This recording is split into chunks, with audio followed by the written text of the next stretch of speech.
नमस्कार दोस्तों, मैं दीपक वत्स आपका स्वागत करता हूं अपने चैनल टैक्स सहायता में। दोस्तों, जैसा कि आप जानते हैं कि मैं आपके लिए कई सारी वीडियोस लाता रहता हूं, टैक्स रिलेटेड, अकाउंट्स रिलेटेड और भी काफ़ी सारी जानकारियां मैं उपलब्ध कराने की पूरी कोशिश करता हूं। तो मैंने एक वीडियोस इनकम टैक्स बेसिक्स बनाई थी, जिसका पार्ट 1 और पार्ट 2 आपको मैंने दिया था। आज ये इनकम टैक्स बेसिक्स का पार्ट 3 है।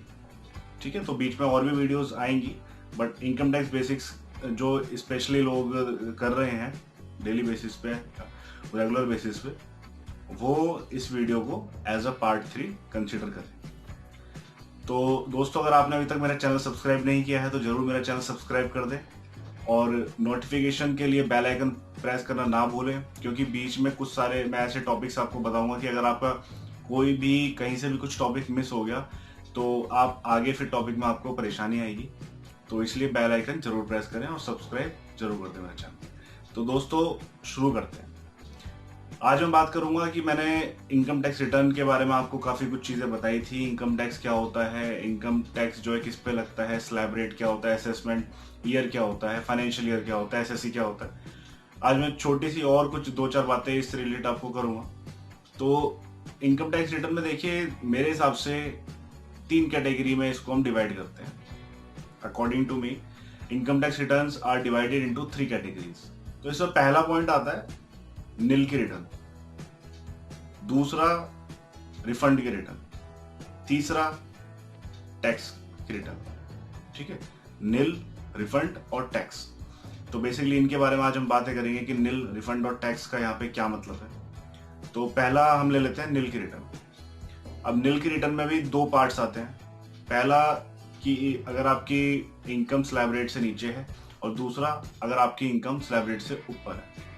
ठीक है, ये कैटेगरीज जो है मेरी अपनी कैटेगरी है, तो मैं आप इसको अपने तरीके से कैसे भी डिफाइन कर सकते हैं। तो स्लैब रेट से नीचे क्या होता है, अगर देखिए जैसे मैंने आपको बताया था कि स्लैब रेट में 2.5 लाख रुपए से नीचे की इनकम पे आपको टैक्स नहीं देना होता है। ठीक है, 2.5 लाख से नीचे की रिटर्न पे आपको टैक्स नहीं देना होता है। तो अगर आप 2.5 लाख से नीचे की रिटर्न फाइल कर रहे हैं, ठीक है, तो उसको हम नील की रिटर्न ही बोलेंगे।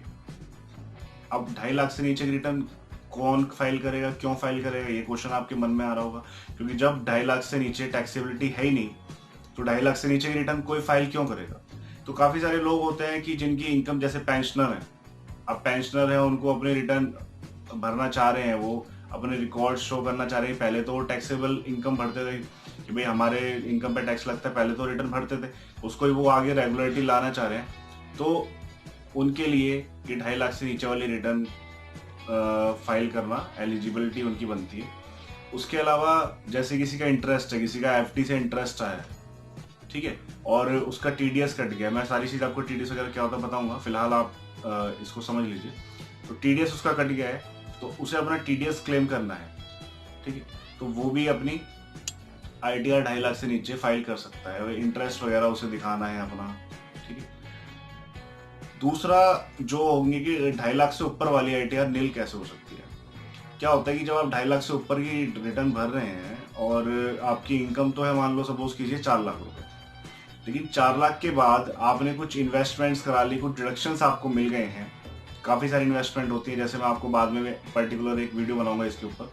तो इन्वेस्टमेंट जैसे क्या होती है, जैसे आपने कोई एलआईसी करा ली, कोई आपका लोन चल रहा है, कोई म्यूचुअल फंड है, कोई आपने पेंशन फंड में, कोई प्रोविडेंट फंड में आपने पैसा इन्वेस्ट किया है, तो सेक्शन 80C के अंदर, 80CC, 80CC/D, इनके अंदर आपको डिडक्शन मिल जाती है। ठीक है, अब 4 लाख रुपए की आपने आईटीआर, मतलब 4 लाख रुपए की आपकी इनकम थी, 4 लाख में से आपने डिडक्शन सारी लेस कर दी।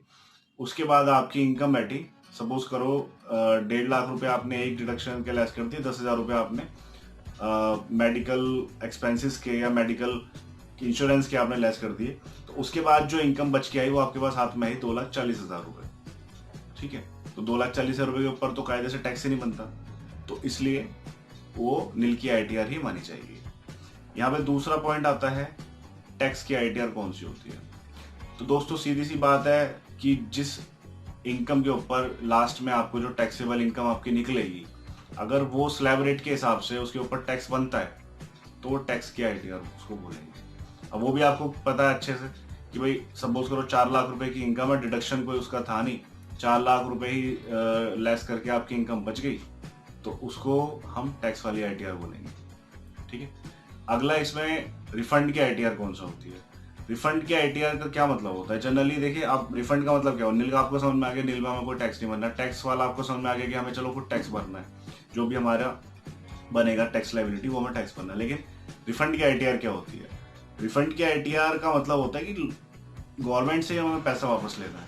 क्या ऐसा केस होता है। हाँ जी, बिल्कुल होता है। ये केस होता है टीडीएस का। टीडीएस मैं आपको बाद में बताऊंगा, एक्सप्लेन करूंगा, बट फिलहाल के लिए आप जान लीजिए कि टीडीएस का केस ऐसा क्या होता है कि हमें रिफंड मिल जाता है।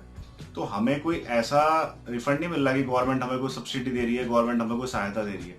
ये हमारा ही पैसा होता है जो गवर्नमेंट के पास पहले से जमा हो जाता है और वो हमें वापस मिल जाता है। ठीक है। मैं बताया था आपको, जैसे टीडीएस होता है, टीडीएस की फुल फॉर्म होती है टैक्स डिडक्शन एट सोर्स।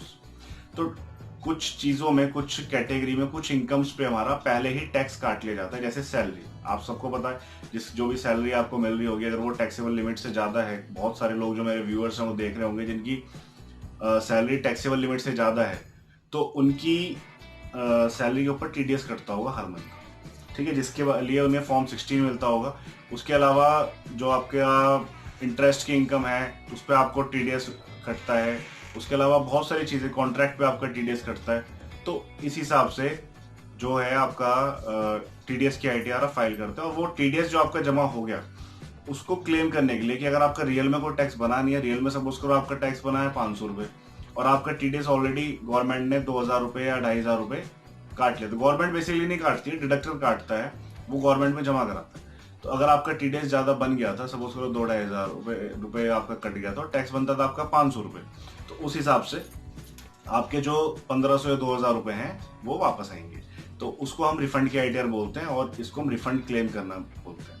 ठीक है। तो मैं छोटी सी वीडियो आपके लिए बनाई कि एक 3 तरह की आईटीआर हम फाइल कर सकते हैं। तो अगर इसमें आपको कोई भी परेशानी हो, प्रॉब्लम हो, तो आप मुझे कमेंट बॉक्स में जाके कमेंट कर सकते हैं, मुझसे पूछ सकते हैं, या फिर आप मुझे मेल कर सकते हैं cadeepakvats@gmail.com पे। आज के लिए इतना ही। नमस्कार, धन्यवाद।